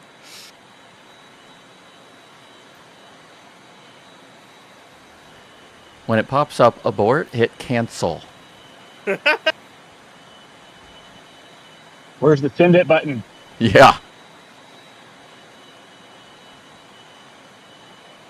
Still holding T-minus 40, still troubleshooting this issue. You got this, guys. Come on. We got about a turn minute or a turn minute the and a sensors half off. Yeah, turn the left sensors of off. hold time. Click, go.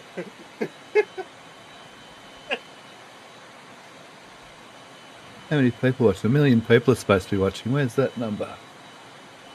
Oh, it must be underneath it. It's up at the top left. Oh, there it is. Yeah. I'm getting worried now. Yeah, I'm home, so that means that something's going to go crappy. Todd, what'd you do that for? I know, I should just wait on the freeway. It'll probably be better. Let's Smack yourself, sir. Wow, what a view. Yeah. Flight control team confirmed, still working through the issue. Okay, there's still Work just faster. hold. Still have a short amount of hold time still remaining. Come on, guys. You got this.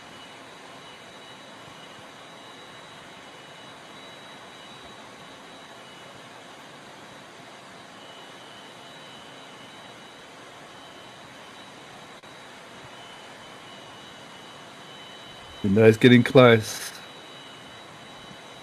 Go, go, go, go. I'm worried now. I actually am.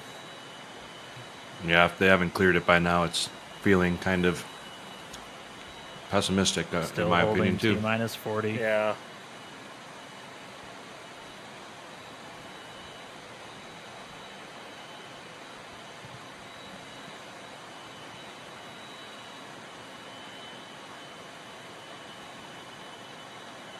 No one's saying anything. Let's see that timer roll. So what, can they recycle in 23 minutes? No.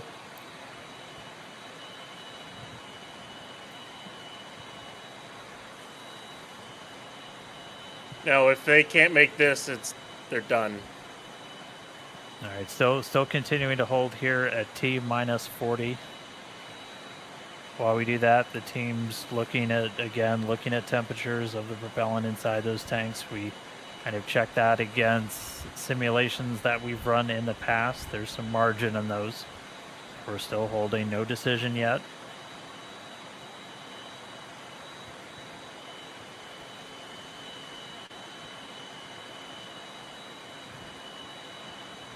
Sounding like we have the fix in place. Oh, come on, Clock's baby. rolling. Hold reset, clock is rolling.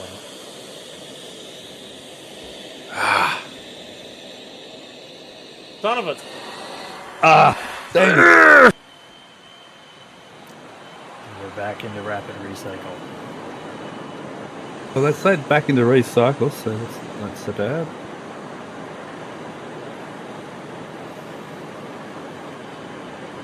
We keep activating the DSS. All right, we're back at our T-minus 40 hold. Standing by to see what tripped us this time. All these auto trips. Man, that's a lot of auto trips. Seriously. A lot. That's what? That's like 7 or 8 now, it feels like?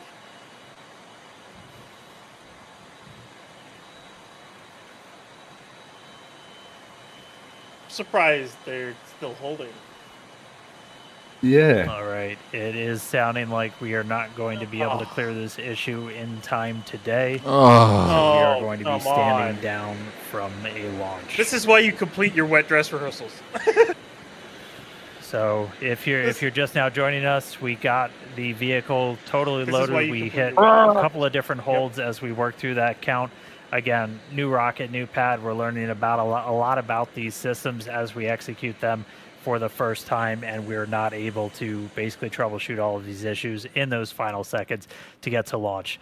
But that essentially makes this a wet dress rehearsal. We were able to fully load the vehicles, and we're going to take the time now, figure out what tripped us up before launch, and then actually get into a flight tomorrow. We do have the ability to essentially rapidly recycle. We are expecting to be able to make another flight attempt tomorrow, but obviously stay tuned to our social media at SpaceX on X and our website, spacex.com, for updates. So no flight today.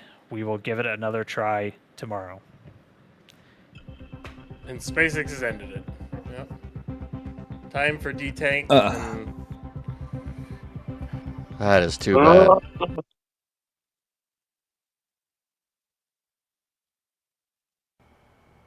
Right, Jared wasn't there. That's why they scrubbed.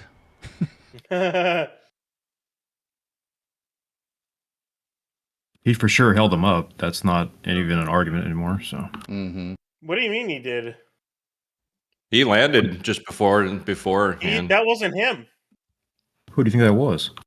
It was his buddy. He literally said it on X. Jared on his account literally said, "I cannot make it. That's my buddy in the F5. I am watching this from KSC." Who was the wingman? I don't know, but it wasn't him. Was Nikki in there? Nikki brought her own private jet. Yeah. That was spotted at the I can grab you the tweet right. Where'd it go? Was it a reply or something, was it? Yeah, it was a reply. Well, we got some photos. I can tell you that. Yeah, here in the Studio VC comments there. Yeah. I wish I could tell you it was me flying in the F5 as one of my buddies positioned in the jet. Unfortunately, I'm going to have to watch from NASA headquarters. Too much work to do to make it to Starbase today. That's what he said. So it was not Jared.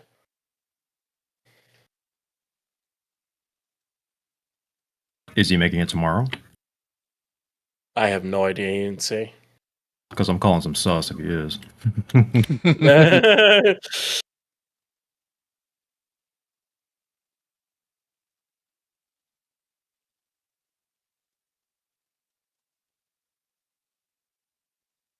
That's the first time a link has actually opened up my X actual app.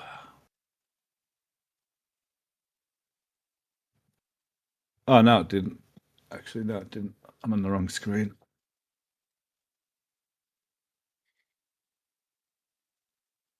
Links don't ever bring up the web page. They don't ever open the app on my computer. I'm not sure why.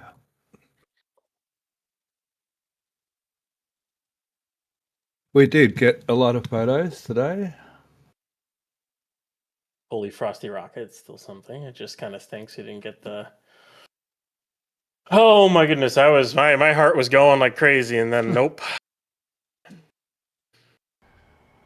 You're telling me I hope I didn't. How many recycles did they have? I gotta count how many it was. It was at least 5. I really hope I didn't go past any red light cams. I'm not that I broke the law or anything trying to get home, but for nothing. So, real admin was counting. Let's see here. 1, 2, 3, 4, 5, 6. At least 6 holds.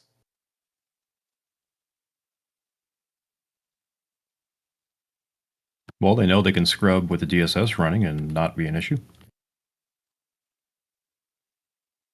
Unless that was the issue the last time. Oh, we just ran out of DSS. No, they ain't running out of DSS. They could do that thing like 50 times in a row. I know. Yeah, they don't use up a lot of the water with that one. And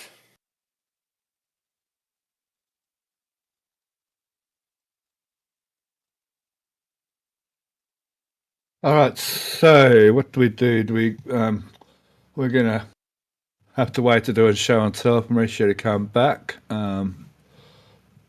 Do we wrap up this stream for now and then go to a show and tell later on? What's everyone want to do? I want to stay here and complain. Just kidding. I called off work for this. Yeah, we'll go ahead and shut her down, I think. Thanks for joining us, everybody, for nothing. For nothing. Yeah, all well, I want them to do is I want them to be like, oh, okay, it's going to take us a minute to fix it. We'll target next Tuesday. That's what I want. I don't want tomorrow. I want Tuesday. That would be fine with me. I got Tuesday off. Purely for personal reasons. I agree, 100%. And by the way, if anybody asks, I ran no red lights and I drove the speed limit the whole way home. If anybody asks, I was good. Yep. Anyone asked? Absolutely. I was with you the whole time. You saw me not do anything bad. And you didn't clock up and work early either at all. No. Actually, that's my problem. I didn't, or else I would have been home on time. Like I planned to leave early.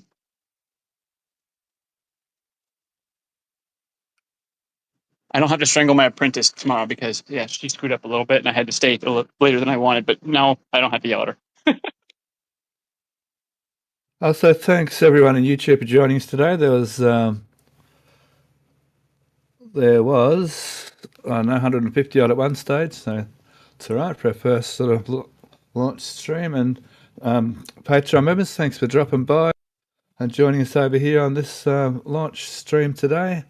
I notice we all have a few choices, so I really appreciate you joining us over here. It's always nice, so thank you very much.